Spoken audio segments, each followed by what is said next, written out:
one who summons me.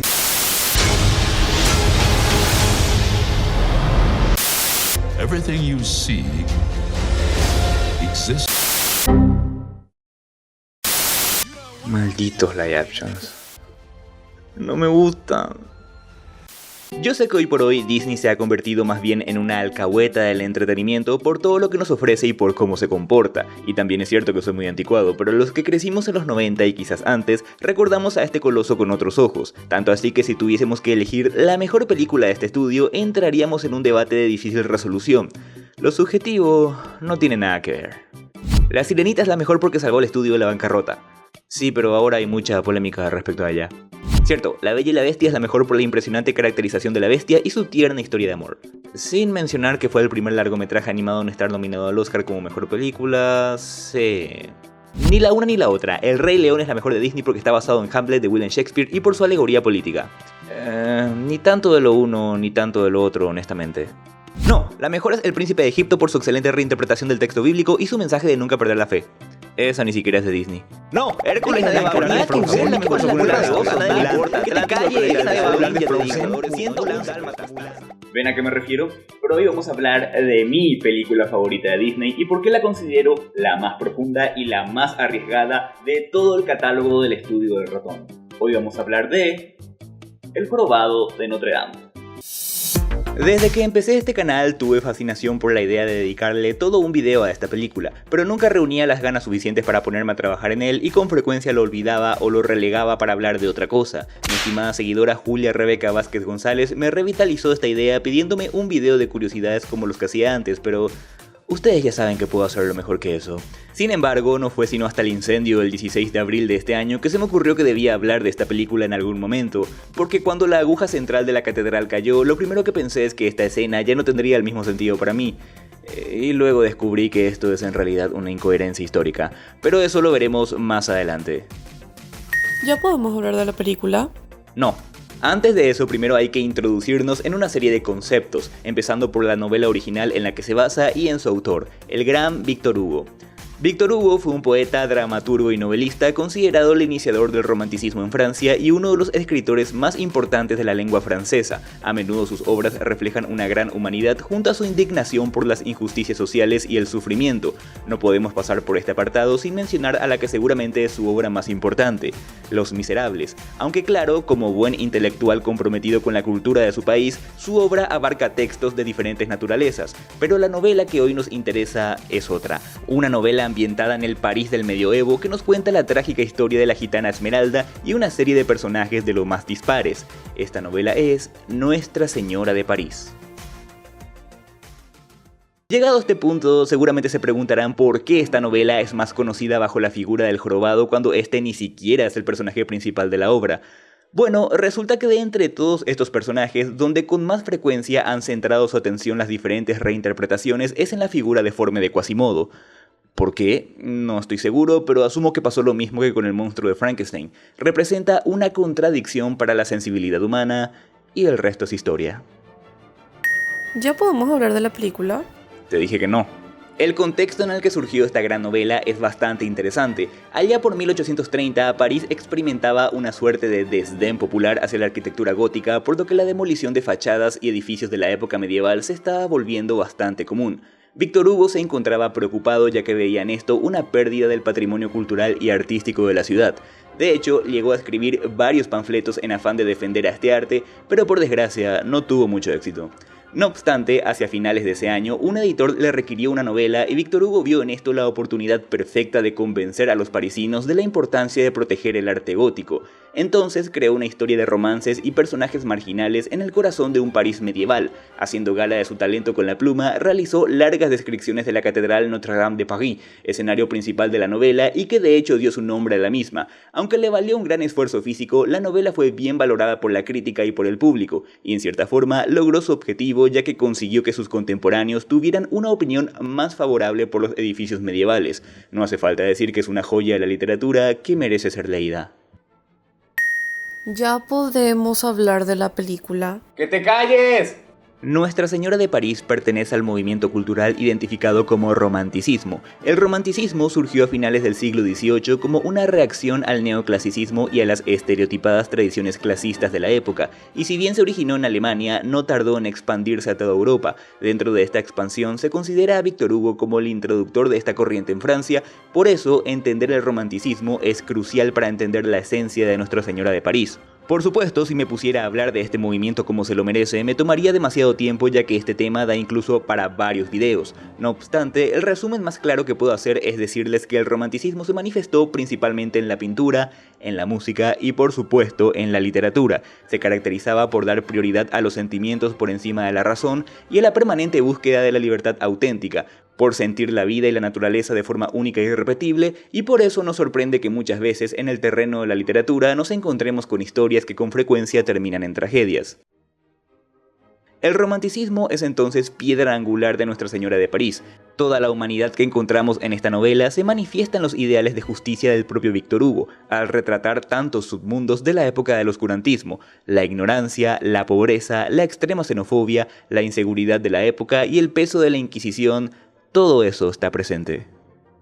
Si buscan un buen ejemplo de lo que los sentimientos y el deseo de libertad representan para el romanticismo, solo tienen que fijarse en los arrebatos de pasión de Esmeralda cuando se enamora de Febo, la bondad como cualidad desconocida para Quasimodo o la obsesión insana con la que Frollo acosa a la gitana. Todos estos personajes y muchos más se van relacionando entre sí a medida que la historia avanza, y la principal testigo de todos estos hechos es la propia Catedral de Notre Dame, como si su rosetón fuera un ojo que todo lo ve, vigilando permanentemente lo que ocurre a lo largo y ancho de la ciudad.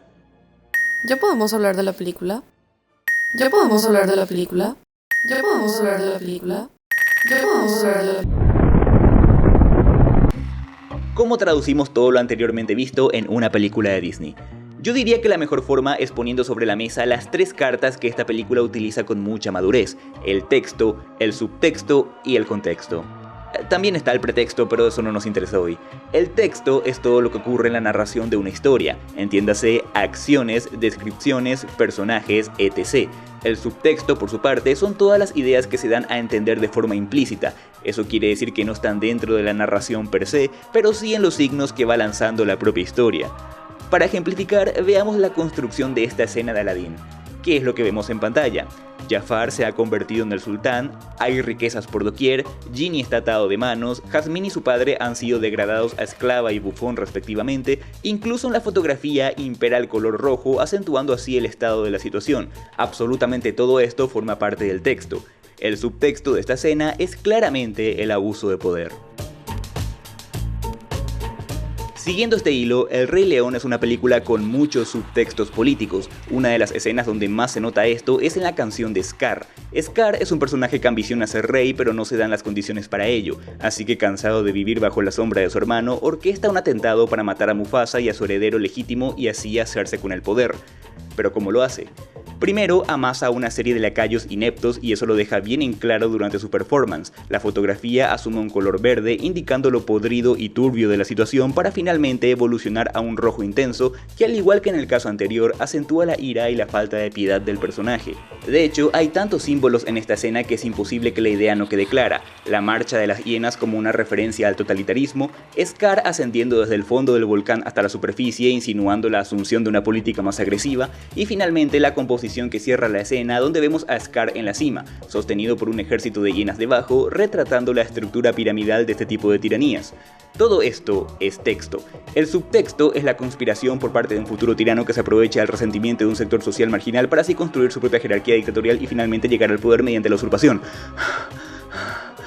Ok, todo eso fue muy intenso. Necesito cerrar la idea y romper la tensión al mismo tiempo.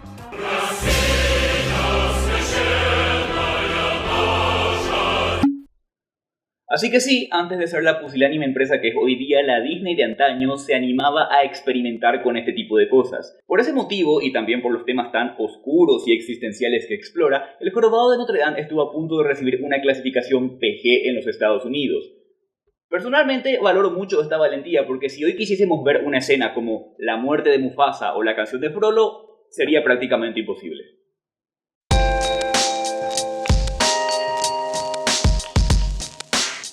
Así que, aclarados el texto y el subtexto, ¿cómo infieren estos en El jorobado de Notre Dame?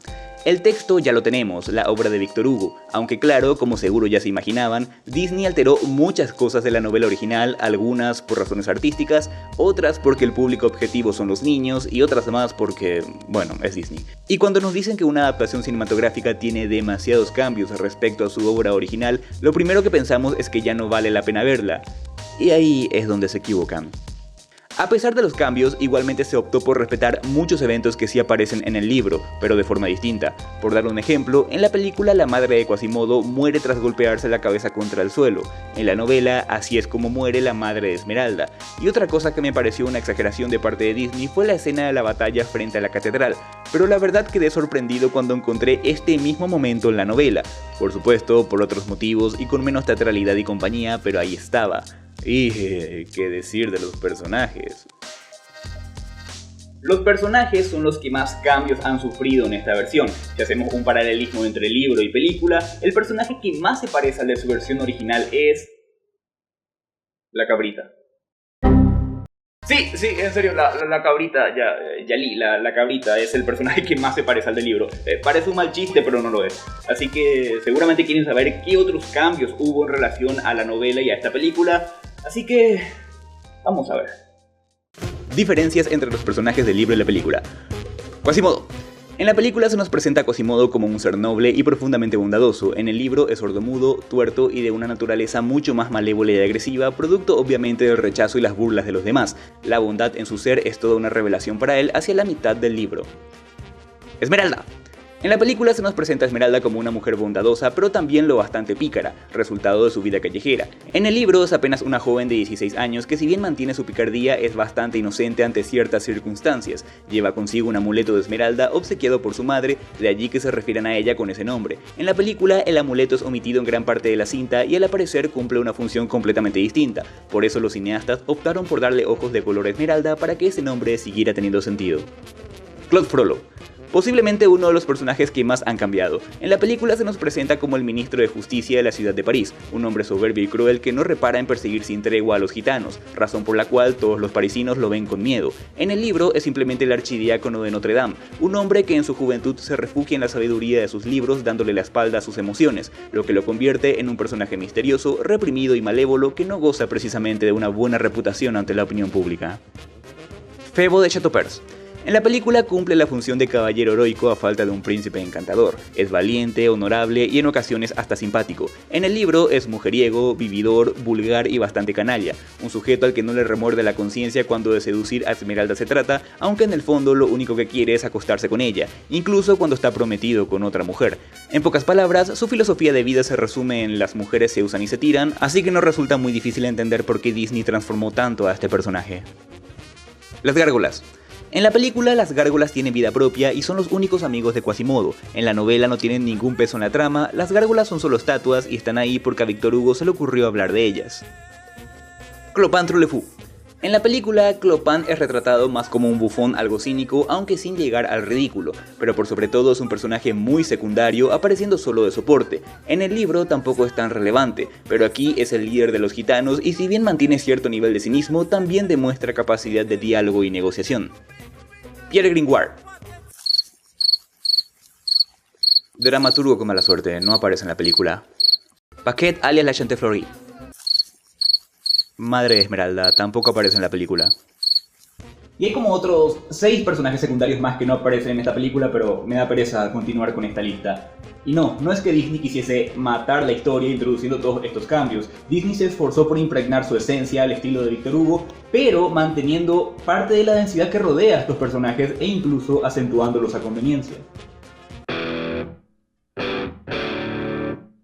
Si queríamos mostrar una ciudad prácticamente destruida por la obsesión de un solo hombre, no hubiese tenido mucho sentido que un simple archidiácono fuera responsable de todo esto, pero al convertir a Frollo en ministro de Justicia, lo dotamos de un poder ilimitado para proceder sin que nadie pudiese juzgar sus actos. De la misma forma pasa con Quasimodo. Para acentuar la soledad del personaje, se nos presenta como sus únicas amigas a unas simpáticas gárgolas que solo cobran vida en su presencia. Ahora, para que todo este texto tenga sentido, es menester considerar primero el subtexto. El subtexto de esta película es el bien contra el mal, y los conceptos del bien y el mal se profundizan mejor en Los Miserables, un libro que me leeré algún día cuando deje de ser un vago. Pero Nuestra Señora de París está mucho más implícito. En la película, el primer cuestionamiento que se nos plantea es precisamente este, la contradicción entre lo que se supone que debe ser bueno y lo que se supone que debe ser malo. Así que, para desmenuzar este punto, vamos a salirnos de la línea un minuto. Cuando se crearon a los personajes de Batman y el Joker, se tuvo muy en cuenta el concepto del bien y del mal. Por eso Batman es un murciélago, un ser que da miedo, un ser de la oscuridad, y sin embargo es un héroe. En contrapartida, el Joker en esencia es un payaso, un bromista, se supone que debería impartir risas y alegrías, pero en lugar de eso es un asesino. Bien, traslademos este mismo ejercicio al Jorobado de Notre Dame. Frollo es un sacerdote, o un ministro de justicia en este caso, y ya sabemos que la moral no siempre va de la mano con la religión o la política. A medida que avanza la historia, los crímenes de Frollo son de múltiples naturalezas: torturas, ejecuciones, intentos de homicidio, acoso sexual, persecución racial. Sí, claro, era una película para niños. De hecho, podría decir que la figura de Frollo es la más compleja de toda la cinta, un personaje donde convergen variadas ideas, desde una reinvención del fariseo bíblico hasta la personificación máxima de la obsesión. Frío y cruel, contradice por completo lo que se supone se debería esperar de su figura.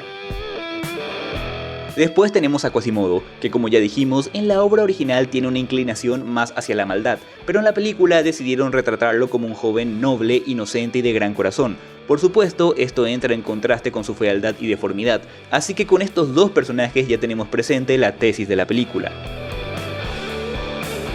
Pero Disney no se detuvo ahí.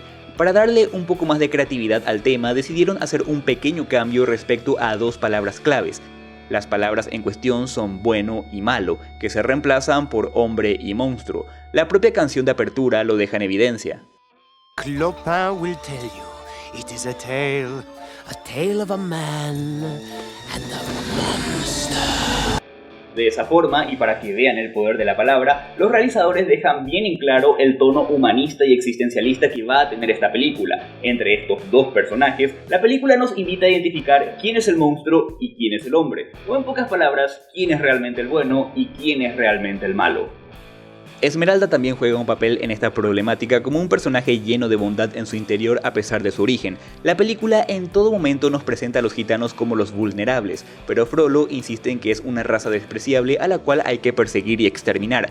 Claro, nosotros como espectadores ya nos dimos cuenta hace rato que Frollo está bastante mal de la cabeza. Por suerte, este tipo de ideas son de la Edad Media y ya no las encontramos hoy en día. No, saben que olvídenlo. Contexto. Es lo que nos falta ver, pero ¿qué diablos es esto? Llamamos contexto al conjunto de circunstancias que aparecen en el texto. Básicamente es el escenario, el entorno, la coyuntura, el atrezo, el momento en el que transcurren los hechos. Así como el texto da sentido al subtexto, es el contexto el que da sentido al texto. Y si Disney hace algo muy bien, es transmitir la atmósfera de la historia en un plano bastante creíble.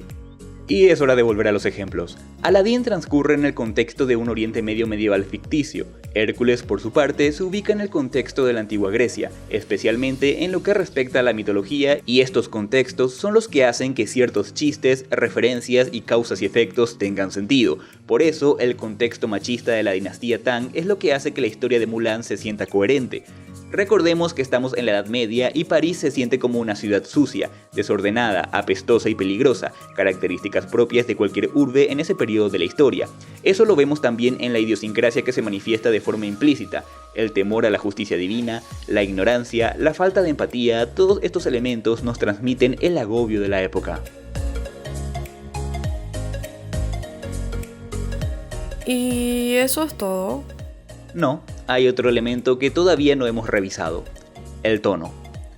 Cuando hablamos de tono, nos referimos al enfoque que se le da al texto. ¿Será gracioso? ¿Será melancólico? ¿Será cínico? ¿Será humanista? El tono depende de los narradores y el buen narrador nada hace sin que esté en función a algo. Ya vimos que Hércules se ubica en el contexto de la Grecia antigua, pero el tono de esta historia es absurdo. Nos damos cuenta enseguida que no estamos ante un tono realista cuando vemos que introducen elementos que no existían en aquella época. Hace poco tuvimos un hit que hacía prácticamente lo mismo. Estar casado no es razón para no ser muy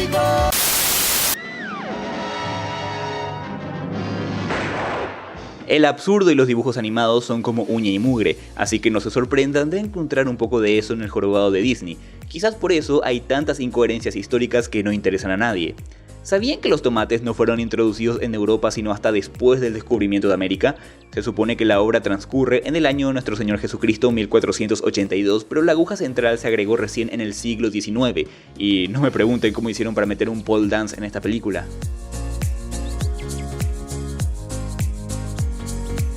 También está la infinita capacidad de Disney para autorreferenciarse. Hola Bella, hola Pumba, hola Alfombra de Aladín. Pero reducir el tono al absurdo sería injusto. Los directores aprovecharon todo el material holístico que ofrece el argumento para contar un cuento con personalidad. Uno de estos elementos es la esencia del arte gótico, que indirectamente aporta mucho a la trama. El gótico era un tipo de arte que gustaba jugar con la teatralidad de las luces y las sombras, y honestamente esta danza macabra entre luz y oscuridad se siente a lo largo de toda la película. Está en la música, en la fotografía y en la moral de los personajes. Esta idea de luz contra oscuridad da cohesión a la puesta en escena, y hablando de puesta en escena, hay mucha ópera en todo esto.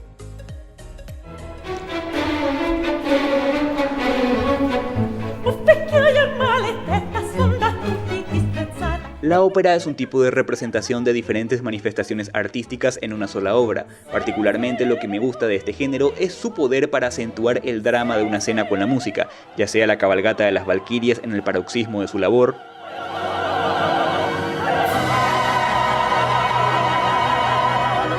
o toda la fatalidad que envuelve el desenlace del drama de Canio.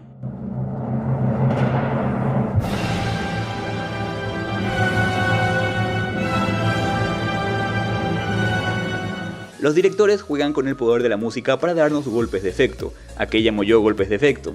Miremos esta escena de Mulan. Estamos todos felices, la canción es sumamente simpática e inocente, nada puede malir sal y de repente... la desolación. Nos arrebatan de golpe de nuestra alegría para recordarnos que estamos en una guerra. El jorobado de Notre Dame hace esto desde el principio, pero de manera diferente. No es azar que primero Quasimodo canta Luz Celestial cuando se enamora de Esmeralda, para luego seguir con Fuego del Infierno, interpretado por Frollo.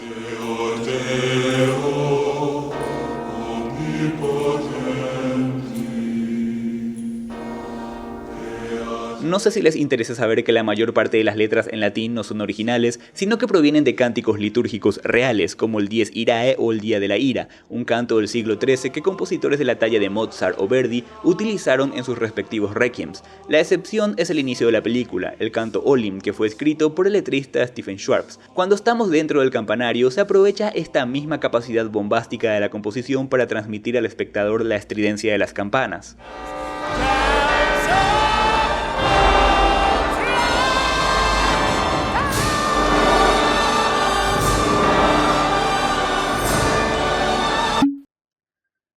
Prácticamente todos los clásicos de Disney de esta época contaron con la colaboración de Alan Menken en la banda sonora, y ese señor nos ha legado canciones clásicas de la compañía como La Sirenita, La Bella y la Bestia, El Rey León y muchos otros más. Pero en el caso del Jorobado de Notre Dame, el propio Menken ha reconocido que se trata de el mejor trabajo de toda su carrera, y esto ya nos da una idea del peso crucial que tiene para el desarrollo de esta historia. Para que se hagan una idea, al principio de la película pensaban iniciar la historia solamente con un diálogo hablado, pero después se dieron cuenta de que esto era muy aburrido, entonces incluyeron la canción de apertura, y ya hemos visto el poder que tiene.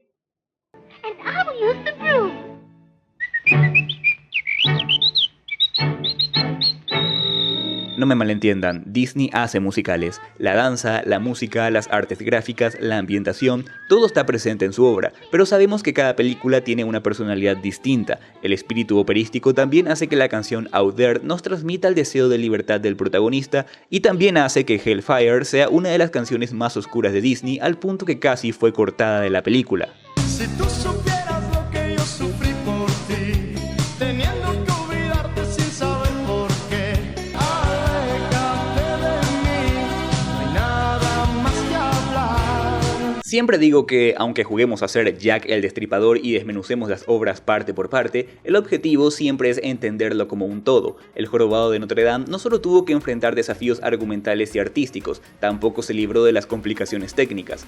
Con frecuencia los realizadores se encuentran con obstáculos que obligan a pensar en lateral para encontrar posibles soluciones, y esto también puede ser enriquecedor para la obra al final. Uno de los mayores retos fue la creación de la muchedumbre. Haberla dibujado a mano hubiese alargado la producción de la película por varios años. Así que en lugar de eso se optó por animarla por ordenador, lo que no solamente le dio un toque especial a la película, sino que también representó a la muchedumbre más grande hecha con CGI hasta ese momento. Por otro lado, que las dos gárgolas masculinas se llamasen Victor y Hugo en referencia al autor no es precisamente un detalle para volverse loco, pero en el caso de Laverne, llamada así por Laverne Andrews de The Andrews Sisters, fue interpretada por la actriz veterana Mary Wickles, y esta sería su última incursión en el cine ya que falleció durante el desarrollo de la cinta y sin poder terminar sus líneas. Jane Withers se encargó de grabar las líneas faltantes haciendo un gran trabajo de imitación de voz para que el público no notase la diferencia. Para concluir, puedo decir que El Jorobado de Notre Dame quizás sea el mejor ejemplo de por qué los live actions, que no siempre son tan live actions, que se vienen realizando de un tiempo a esta parte no dejan muy satisfechos a la audiencia. Esto se debe a que simplifican en exceso el texto, restándole riqueza a la cinta. Pero hoy no estoy para criticar a Disney. Reconozco que me encantaría ver a Jeremy Irons como Frollo después de que fuera Alejandro Sexton de Borgias, pero de todas maneras es imposible que realicen un live action de este film. Es muy incorrecta políticamente hablando. ¿Verdad? Por favor, que no sea cierto, que no sea cierto, que no sea cierto. No, es cierto, es cierto.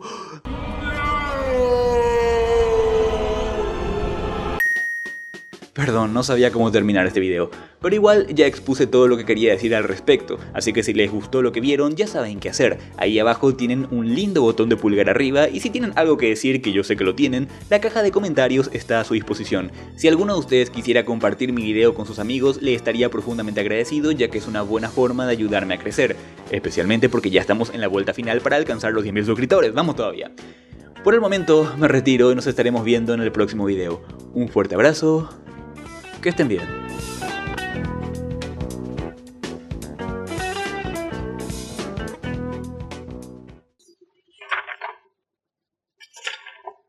Ya está.